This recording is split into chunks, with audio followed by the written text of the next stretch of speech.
Hello my friends and welcome back to another YouTube video. My name is Leonie and I have started doing YouTube or BookTube in particular this September.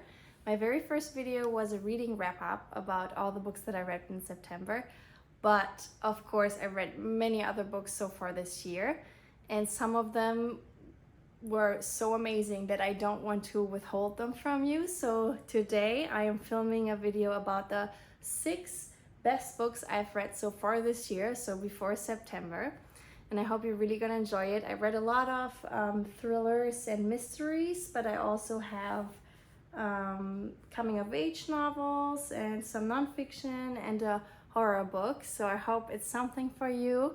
And yeah, I hope you'll enjoy it, and I'm looking forward to showing you. I will start with Where the Crawdads Sing by Delia Owens. And let me just start saying something about the look of this. I just hate when they do this to books. I hate when they cut the front cover off like this, but yeah, that's what I got. Other than that, it's a beautiful cover. I just really don't like this cut off. But let's not talk about the look too much. It's about the story. The main character in this book is Kaya. Kaya grows up in the marshland in North Carolina in the 1960s, and she has really a hard life. Her family it's tough because her father is an alcoholic, he's abusive, so one after another they all leave. Her mother leaves first, then her siblings, and eventually even her father. So Kaya is all on her own in this shed in the wilderness in the marshland, and she lives by herself. She has to learn how to be on her own, how to fend for herself, how to live with nature, and most of all, she has to learn how to live with this feeling of loneliness, how to be isolated. There is a town close by, but they view Kaya as an outcast, and there are rumors about her. Nobody wants to have anything to do with her, except for 2 guys, which, as you know, Kaya grows older and matures, she starts having relationships with these people. One of them is a very popular guy, football player, town favorite, and he ends up dead. He gets killed. Of course, right away the town people blame Kaya. They think she's responsible and she's put on trial. So in this novel we have basically 2 different time pieces. One is Kaya as she's younger and how she's growing up, how she, is coming of age, fending for herself, and the other is the murder and the trial, the police investigation.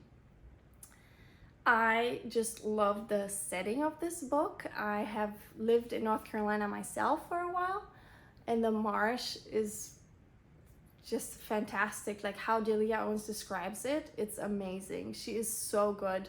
You really picture this nature and view everything that she described in like your own mind. It was great. I think Delia Owens has written some other nonfiction nature novels, if I'm not mistaken, so she really knows what she's doing. What I also loved about it is that you could really sense this feeling of loneliness that Kaya is experiencing, being an outcast, and her how it is, and how you create a life within this isolated world for you that's worth living. And I was really impressed with that. I love the character of Kaya.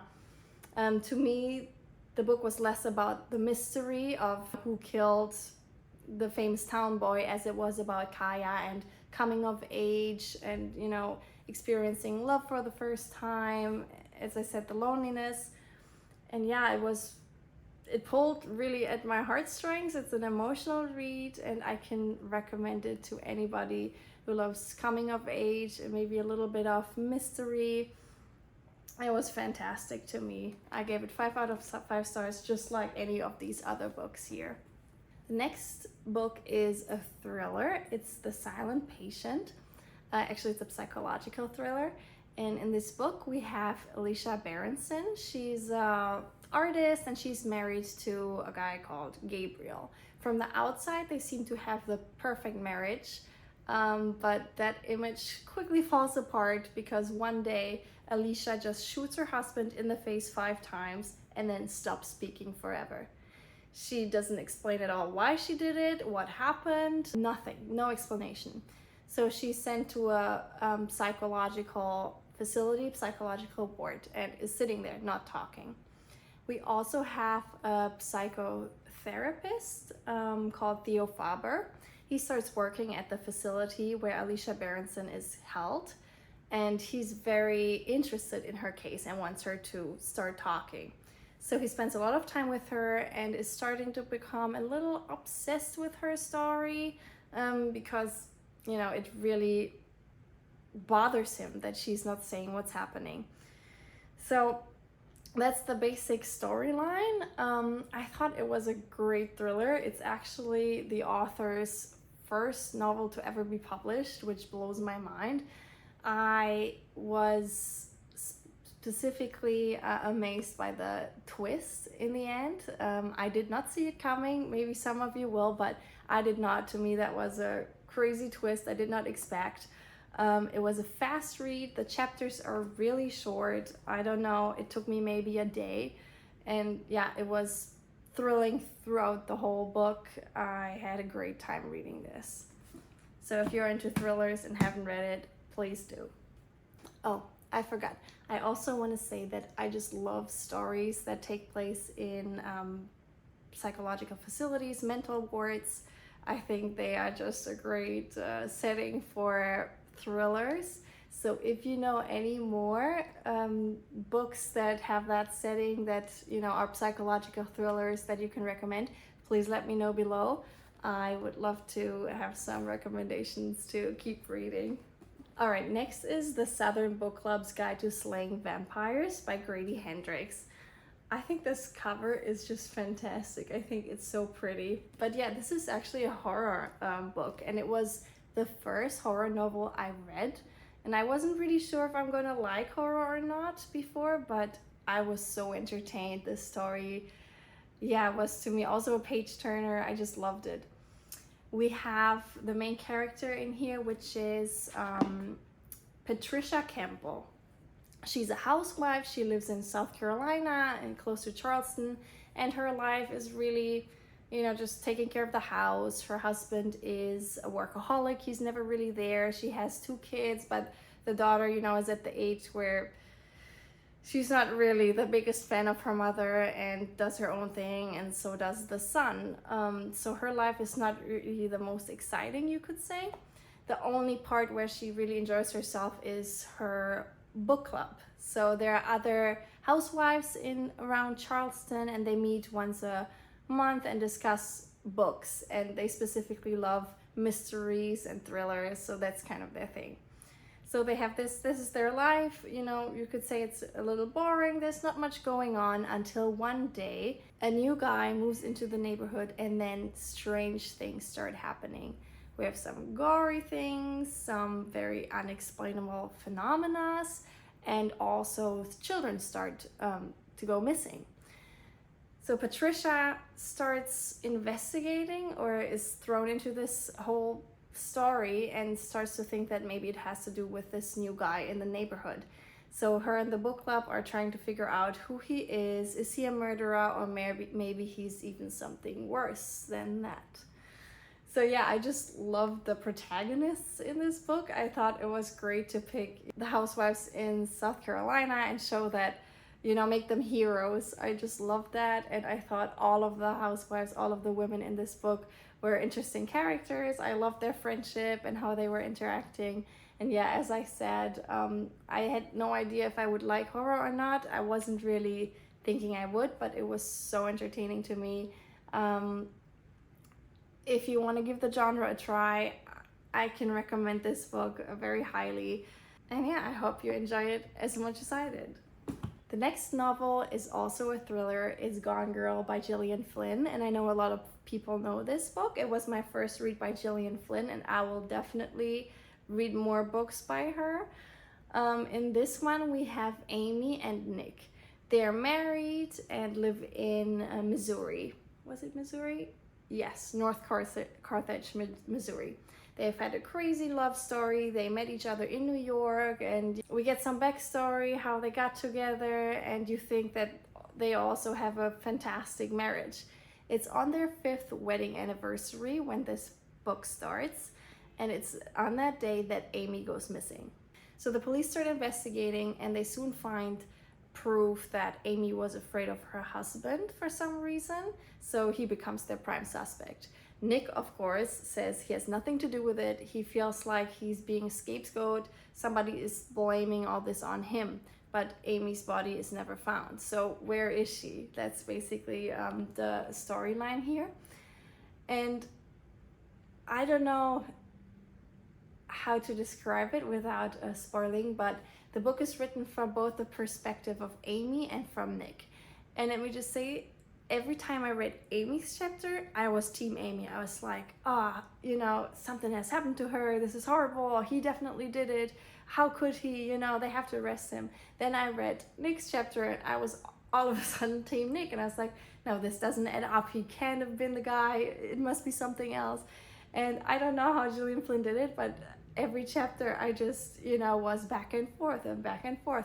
So it was really entertaining to me, and it was a fast read for me too. I think this was the book I read the fastest this year, within like a day or so. It was, to me, a thrilling read. If you love psychological thrillers and you've never heard of Gone Girl, go ahead and read this. There's also a movie. I watched it, but I must say that it was not as good as the book. So if you think about watching it, I say stick to the book. All right, second to last, we have And Then There Were None by Agatha Christie. This year was for me an Agatha Christie year. I have discovered the author, and I've read quite a few books by her. I want to say that And Then There Were None is my favorite though, by far. And if you have never read any mysteries by Agatha Christie, this is a great one to start. We have 10 protagonists who all, under strange circumstances, get invited to come to this island by a millionaire that they have never met yet. And the people don't really know each other, but they all embark on this adventure, get to the island, and come to find out the millionaire isn't there. They don't know really what's going on, and there's no way to get off the island. They were brought there by a boat and dropped off, and that's it. The first night they're on the island, something strange happens. A gramophone starts playing a message which basically accuses every single one of them of having done something horrible in the past. The gramophone also plays a nursery rhyme, or throughout the house distributed you find a nursery rhyme about 10 little soldiers who all go missing one by one. And just like the nursery rhyme, the people on this island start to get killed one by one. It is the job of the reader to kind of figure out who is responsible, because it has to be somebody on this island. And I just always have so much fun with Agatha Christie's book, trying to figure out who did it. In this case, she did such a great job of hiding evidence and not showing it openly that I had no idea. I was dumbstruck, and it took me until the last page to really understand what happened here. If you love mysteries, trying to find out what happened, give this one a try. It's my favorite Agatha Christie one, and I'm so glad I picked this up. The last book I want to show you is a little bit different from all the other ones. It's a nonfiction book called Being Mortal by Atul Gawande. It is a book on death and dying, and how the modern world that we live in has evolved, how we view death, how our medical system works, nursing homes, how it has evolved over time, how the focus, now we live longer, but are we really focusing on living better in the end, and how to accomplish that? The author is a surgeon, and he's writing from his experience in the medical field, because of course he had patients who had some illnesses that were life limiting. They died, and he was with them through the whole process. He also speaks from his experience in his own family. And I know death and dying is a topic that a lot of people refuse to talk about. I think it is a topic that at some point we all have to face, and we all have to think about and deal with. And this is a beautiful book, really, to, you know, maybe change your view on death and dying and the medical industry. And to me, it was eye-opening. I'm so glad I read it. I would have never picked it myself. I read it with a group, and it really changed my view on some things. And also, I feel more prepared if somebody in my own family, my close family, my friends, were to die or were to be diagnosed with a severe illness. So if you're open to the topic and you want to, you know, dig deeper, I really highly recommend this. It was probably the most influential book, that changed my viewpoints the most this year. All right, those were all my 5-star reviews from this year. Those were all the books I wanted to show you. I hope you found some that sounded interesting. Maybe you have read some of them. As always, feel free to comment and tell me your opinion on them. I'm looking forward to reading them, and I wish you a great week. I hope to see you soon, and stay safe and stay healthy. Bye bye.